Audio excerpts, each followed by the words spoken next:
Oh, hello. In today's second video, I'm going to talk you through my process for coming up with my Rebels Premier list for the Griffcon Shatterpoint GT that I'm going to tomorrow. Oh, yeah. So I'm off to a GT tomorrow. Um, I try not to get competitive because I don't usually do well at events, but I really like. There are only four GTs happening in the UK this year, so there are only four opportunities to win the prizes that come down from AMG for the GT.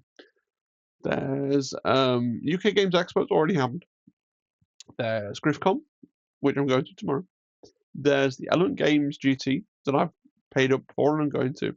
And then there's going to be, I think, the London GT as well. I think that's it. I think genuinely those are the only four GTs in the UK. Of those, the London one, the tickets have only just come out, and I think they are still loads of tickets on sale, and I'm probably not going to it because traveling to London sucks, but it's in the back of my mind. The Element Games one has, I think they've sold 63 out of 64 tickets. Griffcon, there's only 16 people attending. Now, it's the top 8 that get the foil character cards. Agent Callus and Paz Vizsla and Shakti, and I can't remember, but it'd be really nice to just come in. I think getting into the top half is an attainable goal, so I'm kind of excited. Potentially. Anyway, I spent a lot of time thinking out my list, and it's going to be a really cool event. I'm going. My wife's going. That's Helen there. Zimbad, that's Paul Allen, and Blue, that's Matt Willis, are all going. Also, you see there at number 5, Jared, he's the TO from the Element Games GT, so he's obviously come to have a go as a player in a GT, because if you're TO, you can't play. And then a couple of these other names, there's, I think, a couple of people that I recognise from Athena Games in Norwich, I'm pretty sure. Paul Sutton, and maybe, I think Paul Sutton usually comes up to Norwich and usually does really well, first, second place. So, like, I'm not under any illusions that I'm going to win, because there's some, I'm sure there are lots of really good players here, but it's that thing where it's like, there's so few people that maybe I can edge into 8th place. That'd be great. Anyway, I'm really not there to talk about that. I realize I'm setting myself up for disappointment. I want to talk about my list and how I got there and why I'm taking what I'm taking, because it's a little bit weird. So this is my list. I know I talked about this last time when I went to a Premier event and I played all Separatists. I know that 2x2 is better because you force yourself into suboptimal choices when you try and run a list that's all one sort of big tag. And we're going to talk about some of those suboptimal choices as we go through this. But I just think this is so much more fun. And so this is an anchor list because I feel like if you're not going to play 2x2, you've really got to leverage that advantage of going, look, I'm going to take this squad with all this stuff that I think is really useful and good. I'm going to take it in every single game, get really familiar with it, and really leverage that. So it's kind of as the payoff for not having two perfectly crafted lists. Like, I think the best way, if what you really want to do is win, you go 2x2, you take 2 lists, you play the list you think is slightly weakest in your first game, and then you just subvert the format and you just play your strongest list that you're most practiced with in every single game for the rest of the event. But that seems sad. So let's see how we can do with this. I'm going to go through the squads individually. I will say the mission is shifting priorities. I'll talk a little bit about that here because I didn't make a slide for it. I feel like I could play, if I wanted to play Never Tell Me the Odds, I'd want to make that Leia Organa squad with Leia, 3PO, and Rebel Commandos my anchor, and I'd want to run 3 squads that could always pair with her. Because I think the only people that have any business, and maybe you feel this is reductive, I feel the only people that have any business playing Never Tell as their scenario are running either Rebel Commandos, Commander Pons, or Imperial Special Forces troops, because the infiltrate really just makes such a big difference potentially on that mission type. Now, I think I have a solid plan, but never tell me the odds, because I think that Andor and Leia pairing is a really solid list into Nevertell, and we'll talk about that when we get on to looking at Leia's squad and why she's got what she's got. But I'm not comfortable. My list isn't constructed like that. I think this Premier list could be Leia Anchor. I don't think Leia Lando makes any sense the way I've got this set up. I think the Leia Luke and the Leia Cassian lists actually kind of work right, but it's beside the point. I could have so that's that one. The other really wide one, because it's not like this. Andor, if he brings anything, brings movement. But First Contact, I played a lot of First Contact. I just can't get the game done in 2 hours. And the timeout, dice down, end game mechanic in Shatterpoint is really bad. If somebody else brings First Contact, I would never pick it. If they pick it, I'll give it the old college try, play as fast as I can. But I think it's a mission that I can play. Andor brings a lot of mobility, but it's not one that I'd want to be the one bringing to a tournament and inflicting on people and causing games to go to time and generating ill feeling. So that leaves sabotage and shifting. I could play sabotage. Honestly, my wife wants to play sabotage. We only own one sabotage deck between us. Sabotage is very predictable. It's low cognitive load.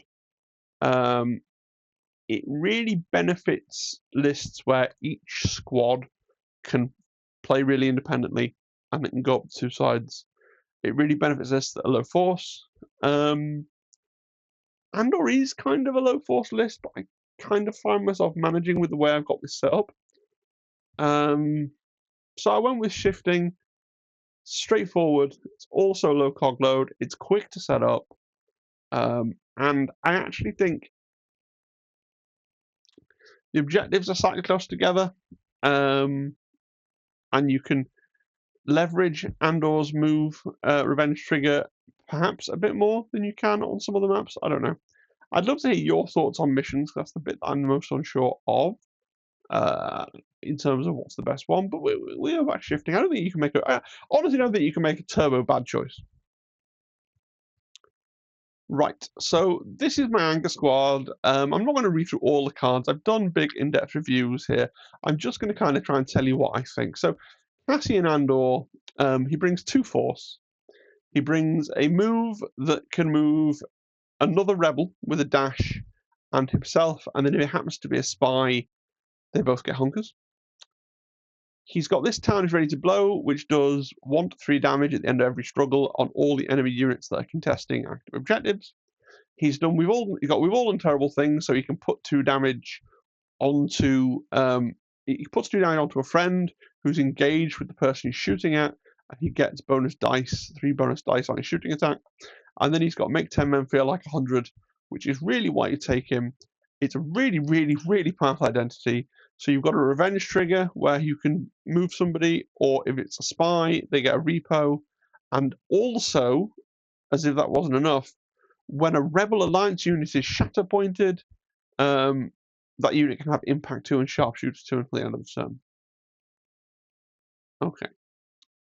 In terms of his damage, you can do a decent amount of damage, especially if you set him up to do we've all done terrible things. But he's not really a fighter. He's a ranged shooter. Now, I've paired him with Agent Callus. Callus brings a couple of things. So, first of all, Callus has got really solid trees. He can fight. He can get to 2 shows really easily. Okay, he's got prepared for any encounter, which for a focus, for a force, he can focus and gain Sharpshooter 2 and Impact 2. So this means that if you needed to Shatterpoint Callus, you could pay the focus, and then you could have Sharpshooter 4, Impact 4, and the free focus, and you're rolling a ton of dice. Really good. The main reason that you bring Callus, though, is he has Imperial Intelligence, which is spend a force, and you get a reroll for every tag that you share with Agent Callus. And I'll be playing him, of course, with double agent, so he'll have Rebel Alliance, Scoundrel, and Spectre. So everyone else on this page has Rebel Alliance and Scoundrel. So straight off the bat, in this squad at all times, Cassian and Baze and Turret can pay a force to reroll 2 attack dice, 2 defense dice. And also, it doesn't say another allied character. Callus can pay a force to reroll 3 attack dice and 3 defense dice as well. Baze and Turret, I fear nothing for all as the force wills it, is force regen. So at the start of their activation, they can regen a force. Now this is really good, and it basically fixes Andor's force problems. He brings 2 force, but effectively Baze and Turret bring an additional force. So they bring a force for themselves. So Andor only therefore really has to worry about 1 force for him, 1 force for Callus, and Baze and Turret bring their own force. Now, yes, you're going to want to spend extra force for Imperial Intelligence, so you're going to be looking to economize on force elsewhere. But and you could do that as counter synergy. In most of the lists that I make up, I seem to manage to use Imperial Intelligence a decent amount of time. It can be a massive force sink. You can't just use it whenever it would be useful. You do have to think about it a little bit, that's true. But Baze and Turret go a long way to kind of helping Andor with his force, okay? And also it's worth saying that as they get wounded, they can generate 2 force, and then even on their last activation, 3 force. Now, the way they work, they've got a stance card that flips over. So they've got an ability that can pay a force, and you can either dash both or reposition one, depending on the stance you're in, which is cool. And then Guardians of the Wills, when they flip over their stance card, they get a free focus, and then they're going to get cover, either cover 1 and sharpshooter 1, or steadfast and impact 1, depending on the stance that they're in. Now, again, you can see how this synergizes when you Shatterpoint them, and I know I talked about Shatterpointing Callus before. If possible, you Shatterpoint Baze and Turret every single time that you can, because you're also then getting to double dip on generating force. Especially if your opponent's wounded them, because then you go, oh, they've wounded them, cool, I Shatterpoint, I recover them, I regen 2 force, okay?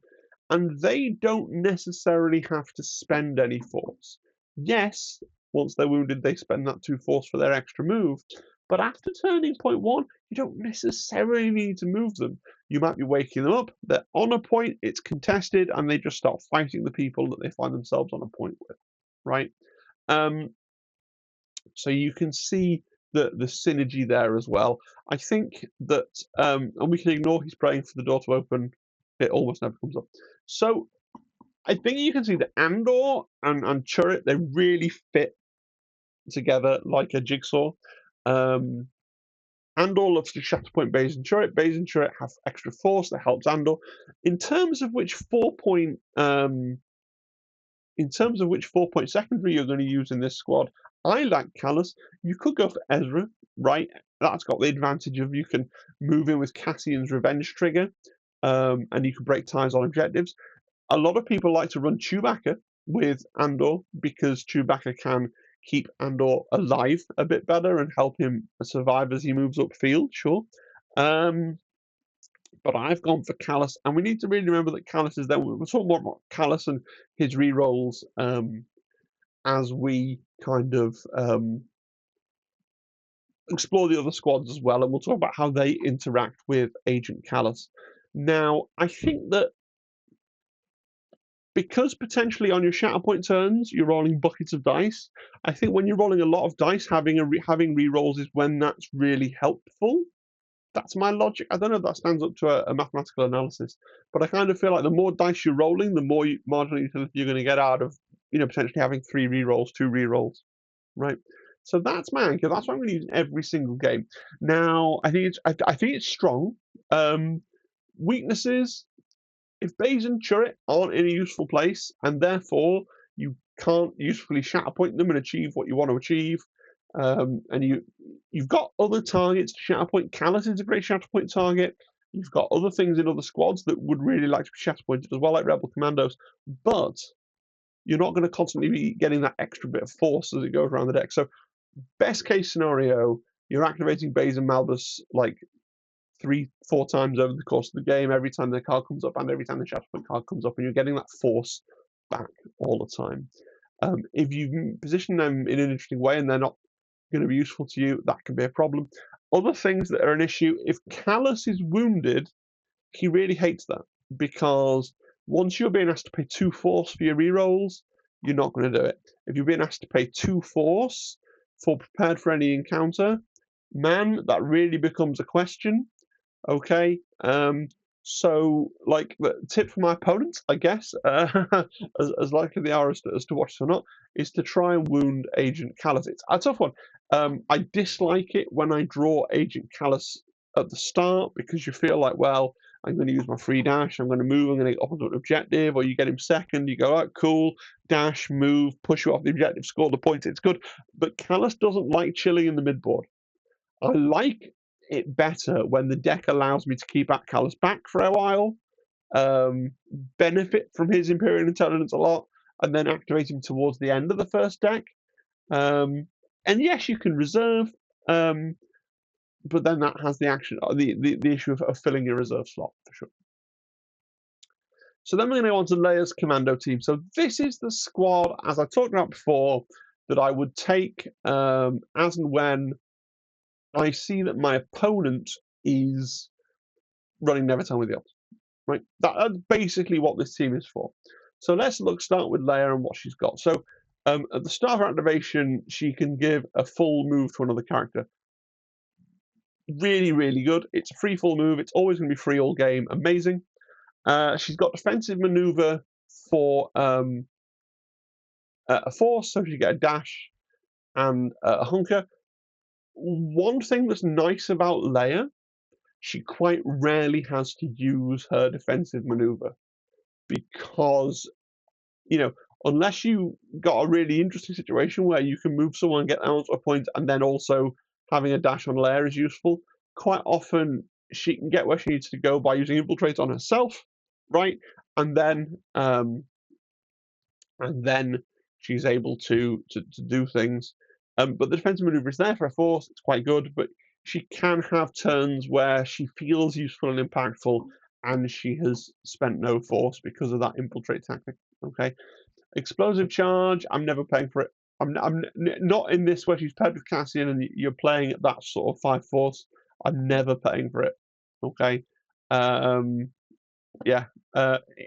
I'll remember it's there in case it happens to be clutch, but I don't think it's ever worth 2 force to do something where it's like your allies can run away and hunker for because you're paying for a thing, and then you damage, and then you potentially die. It sucks. Coordinated fire exposed is fantastic. Obviously, what I said about Callus is also true for Leia. People want to wound Leia. Now, if I'm taking this squad, I want to play Nevertell. To the point where I would probably I would take this squad when my opponent has Nevertell, and I would probably pick to play Nevertell in that scenario, even if I won the roll, right?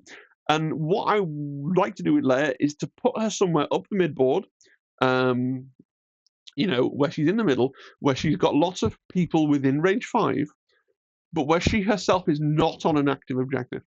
Right, and you won't always be able to manage that because you have turns, or I've drawn Leia, I need to get her on that objective, I need to score, I need to do this, I need to do that. But if possible, you're getting her to not be on an active objective, right?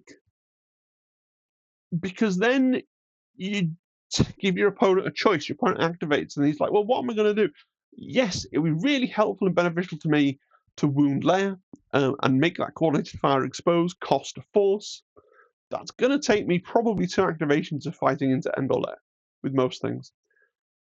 But then I'm not interacting with the objectives, and then my opponent's going to run away with the objective game. So my real thing is try not to put Leia on a point if you can avoid it, and then you just force your opponent to have that really awkward choice. And you need to get her up the board, in the mid board, where she can really cover a wide area with that range 5 coordinated fire exposed. And then the big thing she does with her identity is she gives all rebels the Ewok tag. Now, And she gives Ewoks Rebel. Now, I'm not taking any Ewoks, so I'm not actually using any furry Ewoks, but I am using the Ewok tag. So one thing the Ewok tag is it enables all the stuff we're going to read about C-3PO. You can glance over at his card. All the times you see Ewok in bold, that will be my whole list, because my whole list is going to be Rebel, because I'm pairing it with Cassian's squad here. But what it also means is Callus gains the Ewok tag, right? And so in this pairing, Andor has 3 rerolls available. Callus for a Force. Baze and Chorrit have 3 rerolls available for a Force. Callus has 4 rerolls available for a Force. Leia has 2 rerolls available. C-3PO has 2 rerolls available. And the Rebel Commandos have 2 rerolls available, right? So no one is languishing where they're being asked to pair Force through 1 reroll, which I think is kind of a failure state for Agent Callus. Okay. We'll look at 3PO and D2, right? So in an ideal game, you get 1 activation with these. Okay, these guys can have a good activation, but if they keep haunting you and they keep coming up, if they come up in the first deck and then early in the second deck, that can be a problem. Okay, so they have a tactic brilliance duration. Now this is great because it's never going to cost you anything. Choose an allied support, right? Within 4, the chosen character can dash or double heal or gain a hunker or 5 dice. Right? Dash, double heal, gain a hunker, or make a 5 dice. Now this is really good because what you can do with this is, like, I had a really good activation with C-3PO and R2-D2 the other day when I was practicing this. The Rebel Commandos had, because they're far forward as they often do. One had taken 5 damage as a squad. And then I activated 3PO and R2-D2, and they were within 4 of one of the commandos. No, actually, they were within 2 of one of the commandos, which meant they could heal. The commandos took the recover action twice, and then 3PO and R2-D2 took the recover action twice, targeting the commandos, right? Because it ended up in a situation where what had happened is I deployed the commandos, I'd drawn Leia. Leia had infiltrated one of the 2 commando characters up onto the midline. That infiltrated commando character had then taken the 5 damage, but the rear, the commando in the rear, right, was able to pull off that. So they went from taking 5 damage to taking 1. Really, really good. Okay. Similar to Leia, you want to get these guys up and into the midboard. They don't care so much about being on a point because your opponent is unlikely to try and go out their way to wound these guys, because really you need to wound them twice to turn them off. The only part, because it's a tactic and then 2 and 8, the only part of their kit that really cares if they get wounded is this R2. I'm not sure that's a good idea, and that just means when you activate an allied rebel within 4, it can remove a condition from itself, which is pretty good. It's pretty good, but you're not that. You might pay a Force for that if you're particularly flush with Force, but you're not that worried once these guys take 1 wound, right? Once they take 2 wounds, you're just going to reserve them. You're going to do your very best never to remove them, because what you really want them for is their 2. Is their divine influence that they're going to get onto the bottom.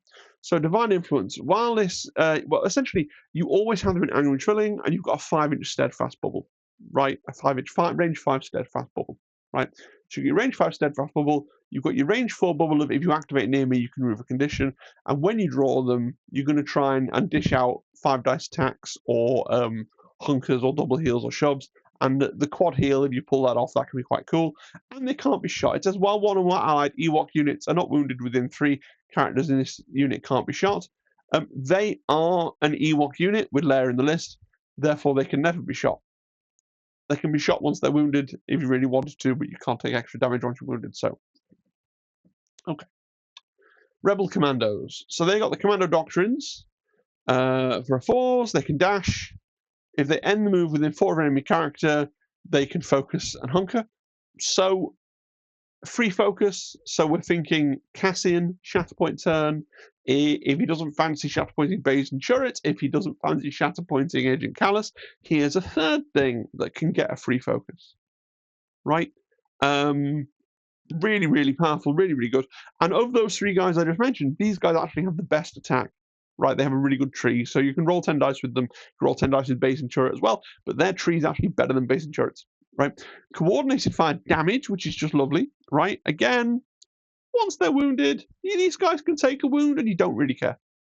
Yeah, you have to pay a force for your coordinated fire damage. Coordinated fire damage is nice to have. It's not like coordinated fire exposed where it's a linchpin.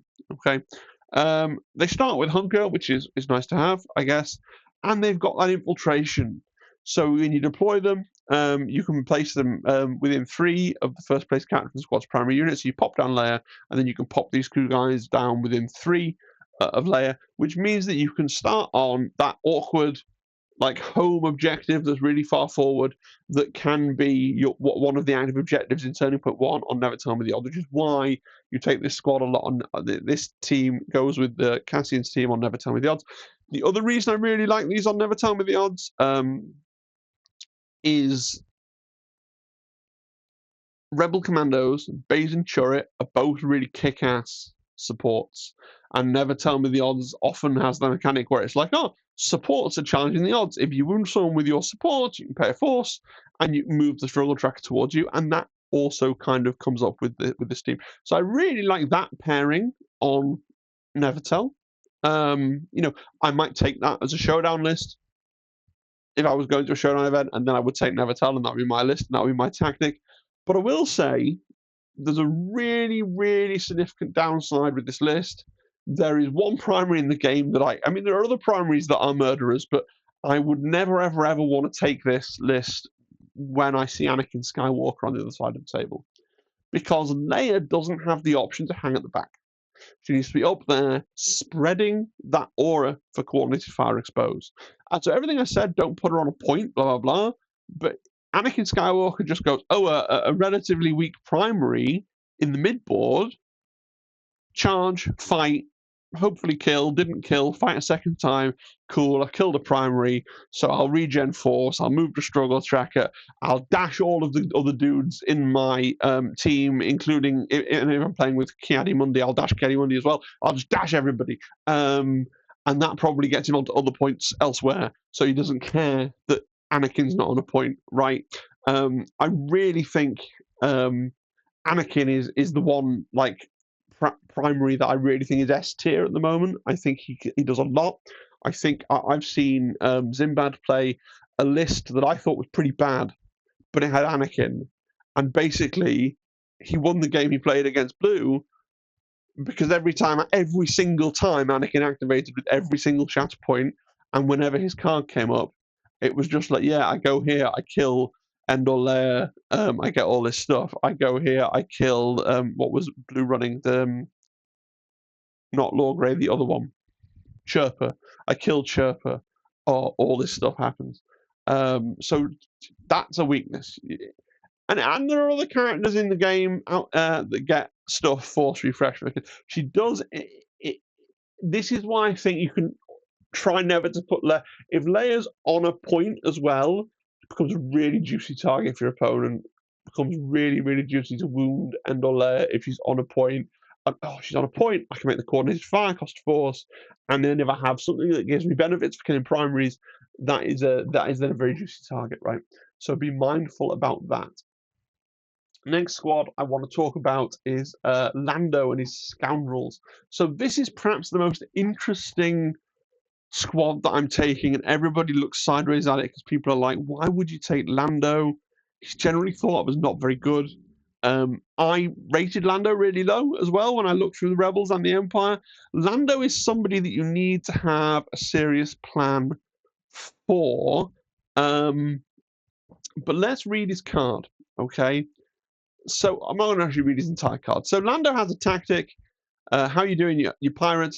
At the start of the series activation, choose a scoundrel within 4. He can choose himself, right? If you choose an ally, you get a dash, okay? And then you can remove all the conditions from yourself, and you can pop them onto the unit that you chose. So things that you can do with Lando, you can dash him, you can dash anyone else in the team, because obviously again I'm running him with Cassian, so scoundrel, scoundrel, scoundrel, scoundrel, scoundrel, scoundrel, everybody's a scoundrel. So he can dash anybody, okay, and if he wants to, he can put all his conditions on them. So that would be useful if it was an enemy. Also useful to pile your conditions onto Bosk.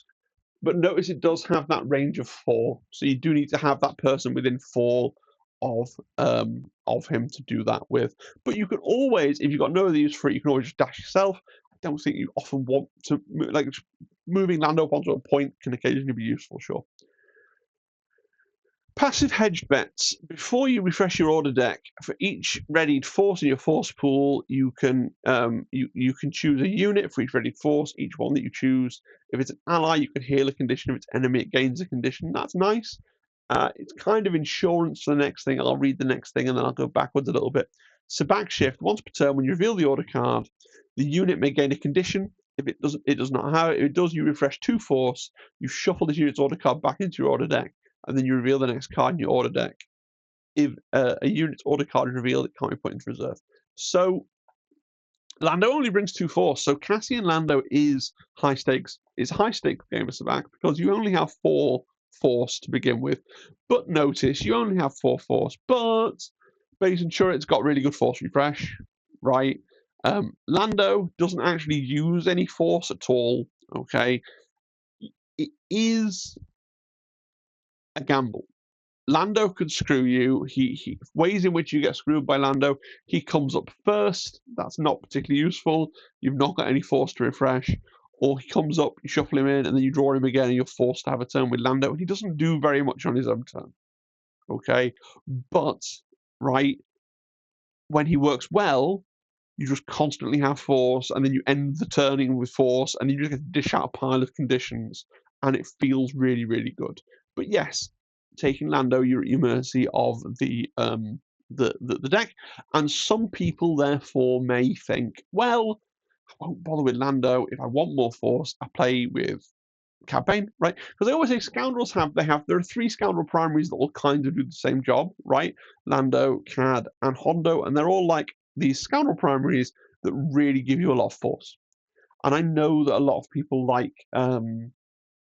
Cad Cassian, right? But that only works, I think, as a showdown list or as half of a 2x2 premier list. It's not something where it's not modular, because you have to take IG11 with Cad. You kind of have to take Boosh with Cassian, and so you can't just have that as half a list that just drops into this other half of the list. That's why we're not going that way, right? Now let's look at the other things that we've got here. We've got conflicting responsibilities. So he's going to start with. He's always going to have Rebel Alliance as one of his tags, so the deal's getting worse all the time.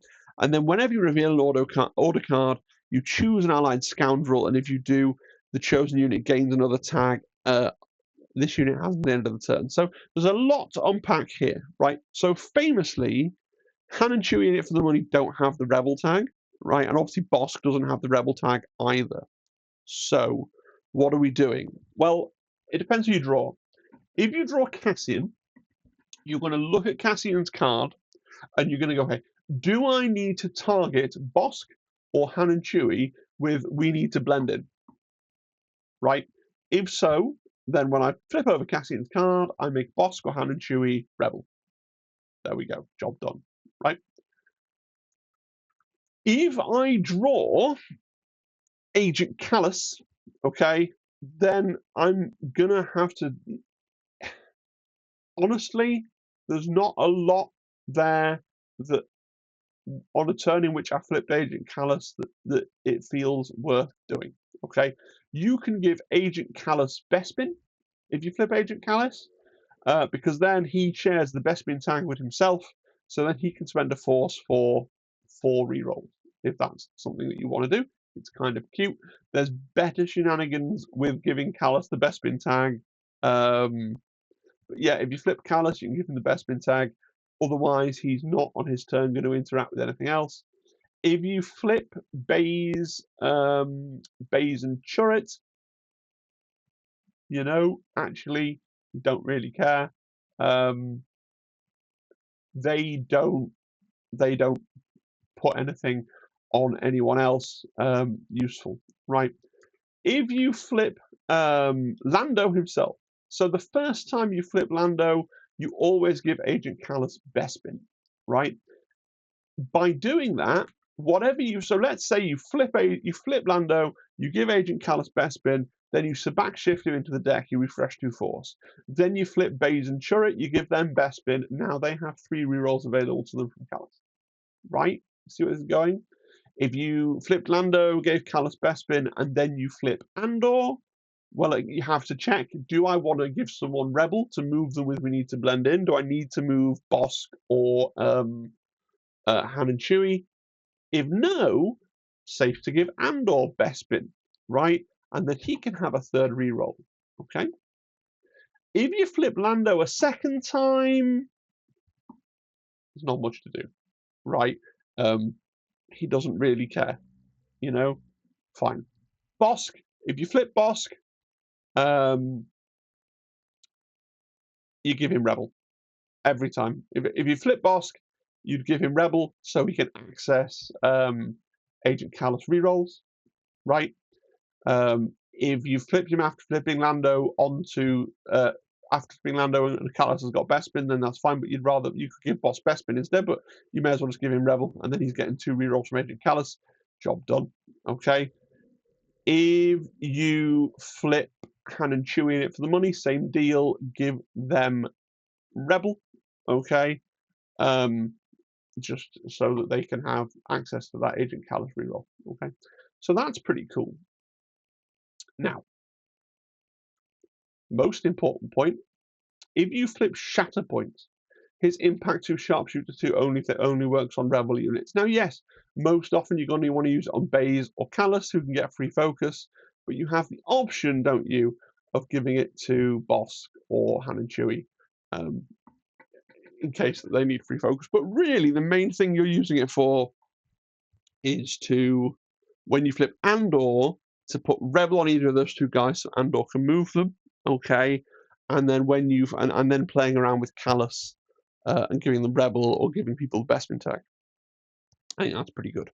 Bosk. Why is Bosk here? Bosk's here because he costs 3 points, honestly. But also, Bosk has this ability of regeneration. If he doesn't have strain, he removes all damage and conditions from himself. So you can always try and pile Lando's conditions onto Bosk. If Bosk does get strained, you can pay 1 Force to payday him, assuming this wouldn't wound Bosk, right? So if Bosk hasn't taken any wounds, but he's got a strain or he's got a strain, and he's only got 4 wounds otherwise, right? Then you payday for a Force. This triggers the strain. Bosk puts 3 wounds on him.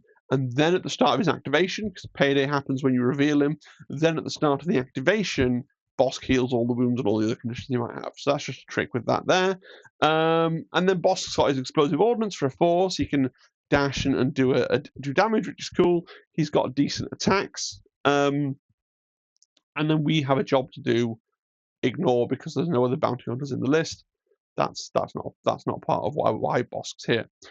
Why are we bothering to take this squad with Lando and Bosk? The main reason is because we want Han and Chewie in it for the money, right? So Han and Chewie in it for the money are one of the best supports in the game. I think Baze and Malbus are better, but Han and Chewie are the second best. They are a 5 cost, okay? Han and Chewie, you've got Lookout, it's loose, so for a Force, you can dash, and then after the move is resolved, if you're engaged with an enemy with the character that you dashed, they can dash away. If they dash away, they're disarmed. If they dash but they're still engaged, they gain an exposed, which is pretty good. After you've attacked, you can pay a Force to reposition. Okay. Expect to be well paid. We've got Lando in the list so that we don't ever have to spend that Force for expect to be well paid. It's basically payday. Okay, and then we're all fine here, thank you. If they do a wound, you can refresh some Force, so it's giving you a bit more Force refresh as well. This seems weak. It seems like it leaves things to chance. It seems like it's got some messing around with the Bespin tag and Callus, and it's cute. What is this actually for? it is for when you see Anakin Skywalker in your opponent's list, right? Because here's the thing, like I was talking about with the Leia, right?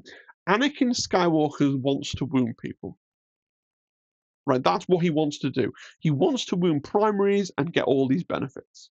If you're playing Lando Scoundrels here with the Cassian Anchor, your strongest units, your killers, your people that you're charging up the board are Baze Malbus, Chirrut Imwe, Han Solo, and Chewbacca. And they're all supports, right? And meanwhile, you've got Lando and Andor in your back line, sitting there, giving you bags of value without really having to go anywhere or do anything. And then you've got Bosk and Callus running around, Callus giving you out loads of rerolls, doing loads of other stuff. But this is basically a vehicle to allow you to run Baze, Malbus, and also Han and Chewie, and have those two really powerful 5-point supports. Try and shore up the Force thing, because what Han and Chewie kind of have countless synergy with Andor in that they need a lot of Force to work, right? They do have that little bit of regen, but they need to work for it, they need to get the wounds. Okay, that's the point of this list. It's really the counter Anakin list. I think it is. I think it's a good list. People struggle against those two really powerful supports, right? But it's that's the purpose of it.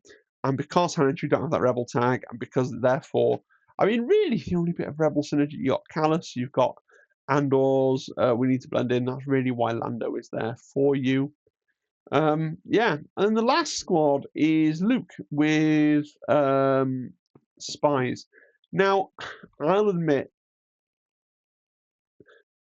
this is the list that I'm the least kind of happy with, I guess. I think it functions really well as a squad. This is the only list where, though, the Rebel Pathfinders and Luke Skywalker only get one reroll from Agent Callus. Right, because they only have Rebel Alliance. Bodhi Rook's getting 2, that's fine, and everyone in his own list is getting 2. But those 2 cards are only getting 1, so they don't have that level of synergy that I would like, right? Luke Skywalker, what does he bring you? He is 11 wounds. He gets to refresh a force, so he brings 3 force, he brings a force refresh. He has deflect, which is fine. He has his you can either profit by this or be destroyed. So this is his sort of signature ability, really. You choose an active objective within 2. Enemy character on the objective gets a free dash, and then you get to dash towards the objective and then make a 5-dice attack. So you're basically getting a 5-dice attack for a force, but your opponent has the chance to, if they can dash off the objective, such that when you dash towards the objective, you're not in combat with them, they can evade your 5-dice attack. Right, really powerful. It's actually pretty hard. If they're on the dead center of the objective, I think even with the dash tool, if you then dash onto the center, you're going to be in that range too. It only actually helps them if they're not centrally on the objective. If they're on the edge of it, then they can run away, sure. But essentially, it's paying a force for a 5-dice attack. Got deflect, like I said. I will not fight you, so when he's targeted with an attack, use the ability. After the attack's resolved, if it contained a miss, you can heal twice and then jump. So Luke's really good at just holding a point, right? He's on a point, someone comes to punch him off, and you go, okay, cool. I will not fight you, and heals twice and jumps. Fine, yeah. It's really difficult to dislodge him. You have to take him down. You have to wound him. Okay, you're not pushing him off point. You're not even pushing and pinning him off point, because he's just going to come back and be like, oh, back, right? And then he has I'm a Jedi like my father before me. So while his order card is in reserve, he and allied rebels within 5 have immunity to expose. And while the order card is not in the order deck, and rebels have immunity to pin. Pathfinders. No, we're going to go Bodhi Rook. Bodhi Rook can pay a force to dash, and then if he dashes the spy, he can then dash himself. So notice that the Pathfinders are spies. Okay, he's often going to dash the Pathfinders and then dash himself. Or if he needs to, he can double dash himself. Or if you need to, you can use him to dash Luke. He then doesn't get a dash himself, but moving Luke around can be really useful. He has his infamous ability now, I just need an open line, where you can farm momentum. I don't want to go into that. It's been covered a lot. I don't want to go into that too much. Just there are tricks to using it. It has to be on an objective that you already control. You're probably going to use it once in the game, maybe twice. Generally speaking, your opponent should spend the momentum to stop you rolling it. But no, generally speaking, your opponent should let you roll it, right? Unless 1 or 2 momentum would let you win the game. If 3 momentum would let you win the game, then all the struggle. It's a very low chance to get that 3 momentum, but it could happen. Okay, and then the big thing you take him for, Galen said I'd get it right by myself. I was brave enough. He hands out steadfast and immunity to expose to everybody within 3. Now, okay, there's a degree of counter synergy here, isn't there? Because Luke's handing out immune to expose, he's handing out immune to expose, Luke's handing out immune to pin, the Pathfinders will come to them already have immune to pin.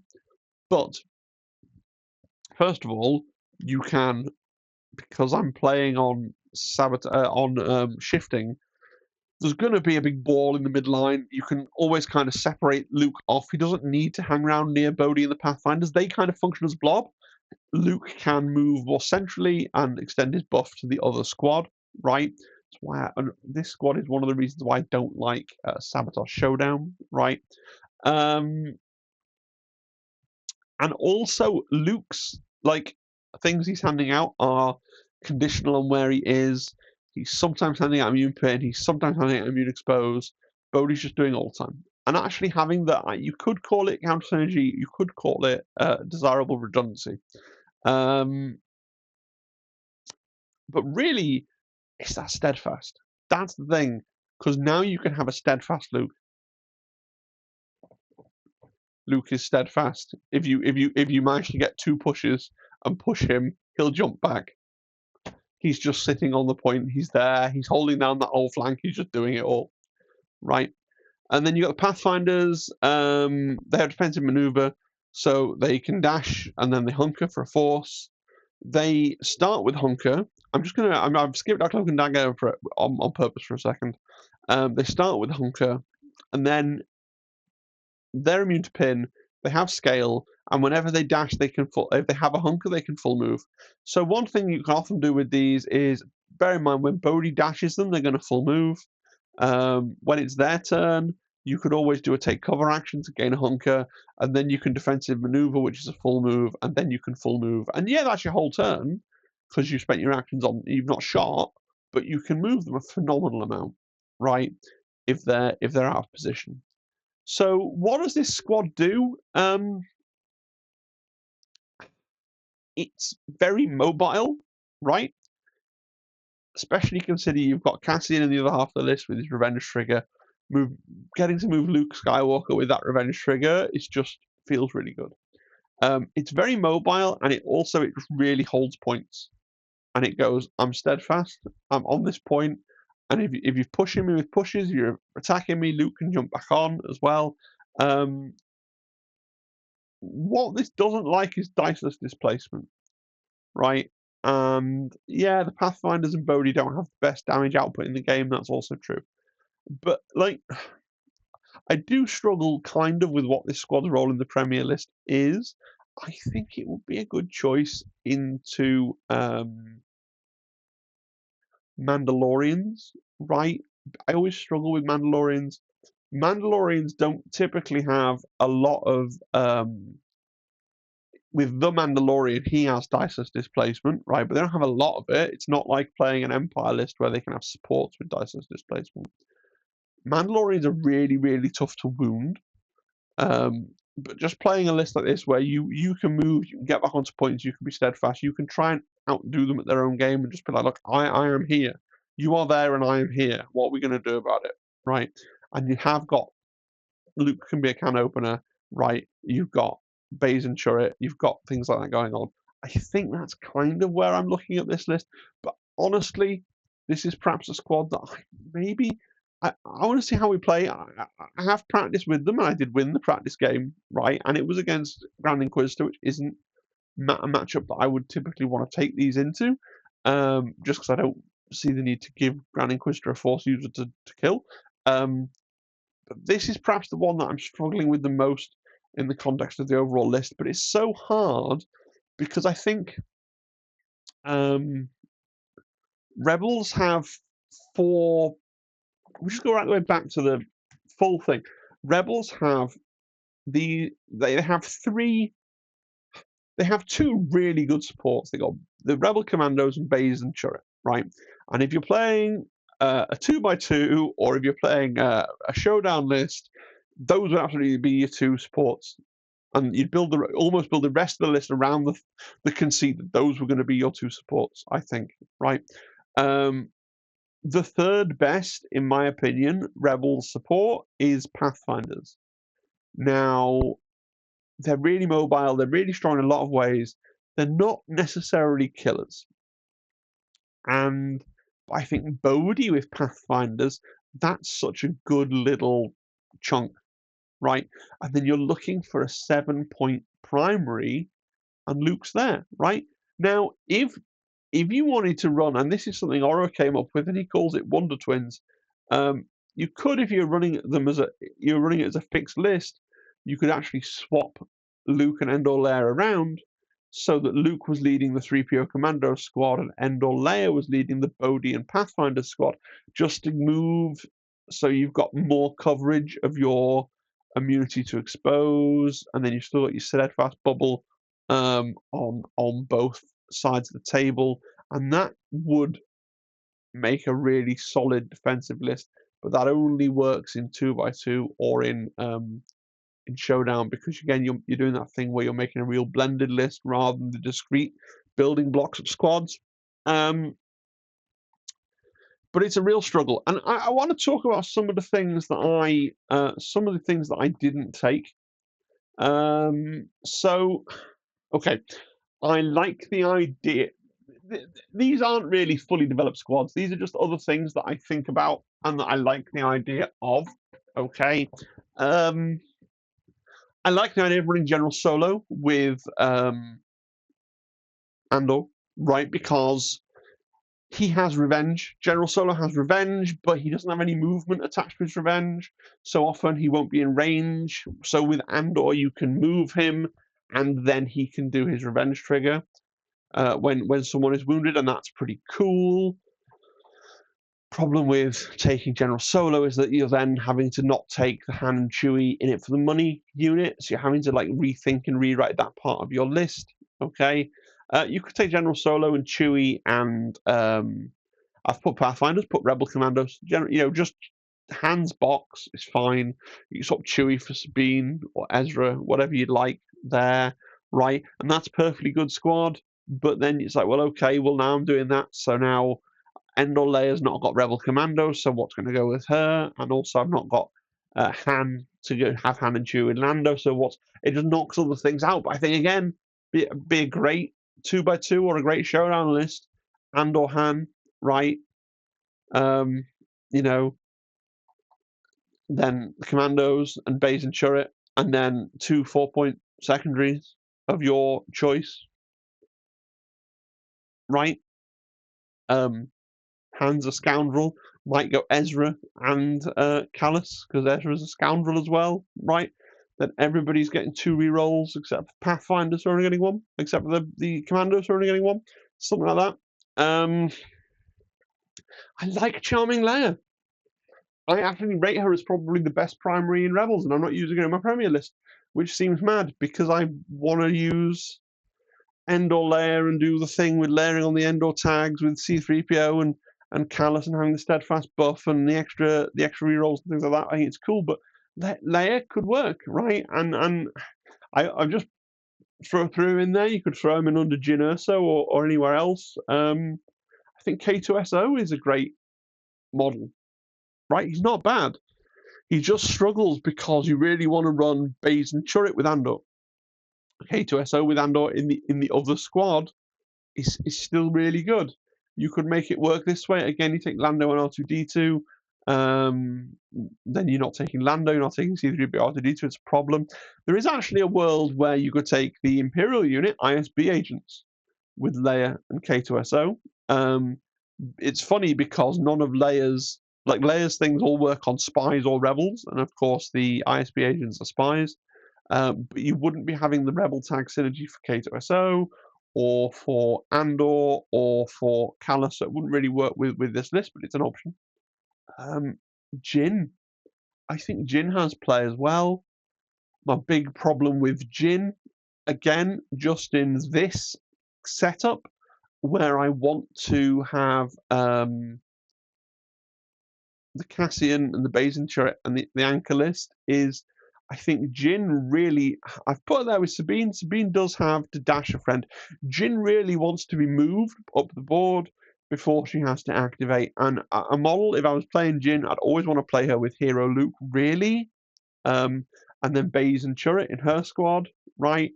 And then, but then either that's your anchor or but then you're not doing the Cassian thing, right? And it's just tough in my mind to get it work. But again, I think there's loads of 2x2 or showdown lists that you could do with Jin. I think that Jin, Hero Luke, Bazin turret, right? And then, I mean, it's only a small modification off her box. And then you could run that alongside Andor and K2SO and probably the Rebel Commando. I think that's a good shout. But then you've used up all that stuff, and it's really hard to build other things to go with that. And I like the idea of doing the Andor anchor list. And maybe I'm shooting myself in the foot. Maybe I should be doing a 2x2 or a showdown, but I've done what I've done now. Now, the one squad that, like the other three, I've all got reasons why I haven't put them in because they wouldn't fit round neatly with other stuff. The one squad that I totally could drop in would be Kanan, Ezra, Chopper. Now, I don't actually own either of the Ghost Crew boxes, right? I don't. I have 4 more Shatterpoint boxes that I mean to pick up at some point, but I spent a lot of money on Shatterpoint recently, and it's the 2 Ghost Crew boxes. It's Hondo and also Kiadi Mundi, weirdly, but that's for my separatists. I realise that sentence makes no sense, but it's things in my mind. If I had those models, I'd be tempted to put this squad in. And this squad, I think it would replace either the Luke squad or the Lando squad, right? Because as much as I say that Rebels only have 3 good supports, in the context of building a Kanan list, I think you can use Chopper. And what that would give me, that my list doesn't have currently, is a proper double revenge list. Because I think Andor with Kanan, and then Kanan brings Ezra and Chopper, right? And it works really well. Andor still with Kallus and Bazin turret because Kanan and Ezra are both scoundrels and specters, so they're both getting 3 rerolls from Kallus. Chopper's getting 2, right? Because he's a rebel specter. Kanan has 3 other specters in the list, which is, if Ezra, Chopper, or Kallus are wounded, then Kanan gets to do his revenge with his attack. Chopper is going to be up the field in harm's way. Ezra's going to be on objectives in harm's way. Kallus, your opponent's going to want to kill Kallus to make the reroll cost 4. So they've all got targets on their head for different reasons. Bazin turret also a target on the head. Andor not so much. He hangs around in the back. That's fine. I think that list would really work. And it might be something that I diversify into before the next GT that I'm going to. So I would have to buy the 2 boxes. But then it's which of my other 4 lists that I would drop. You could drop the Luke Bodhi Pathfinders list. That's one option. Or maybe, I think that'll be the one. We'll have to see. We'll see at the GT what performs the worst. But I think I like the list I have, but I also like this squad. I think this squad could work well.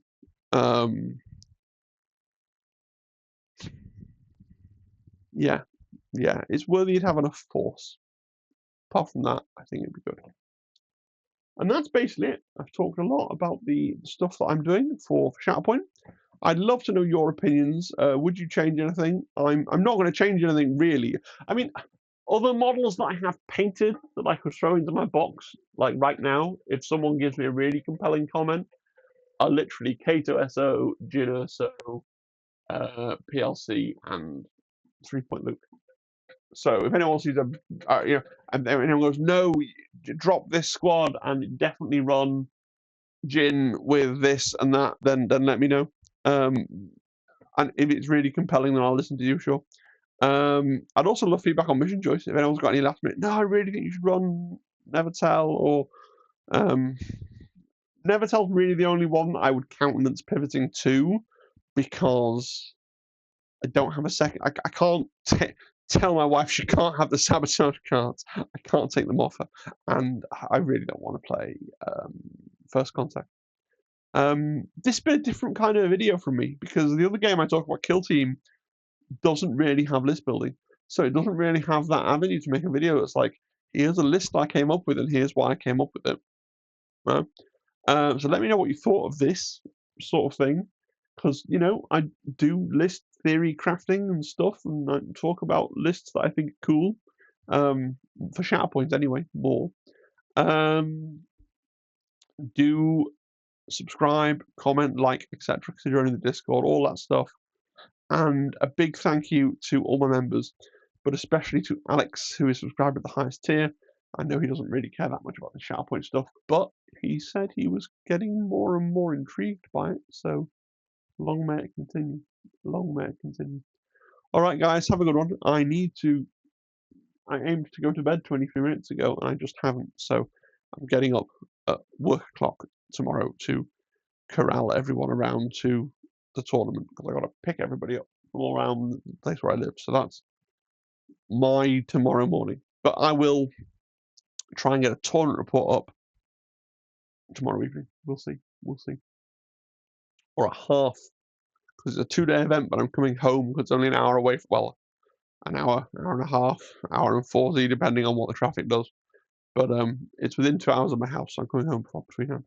Right, I'll see you then. Bye bye. Bye bye. Bye bye. Bye bye. Bye bye. Bye bye. Bye bye. Bye. Bye.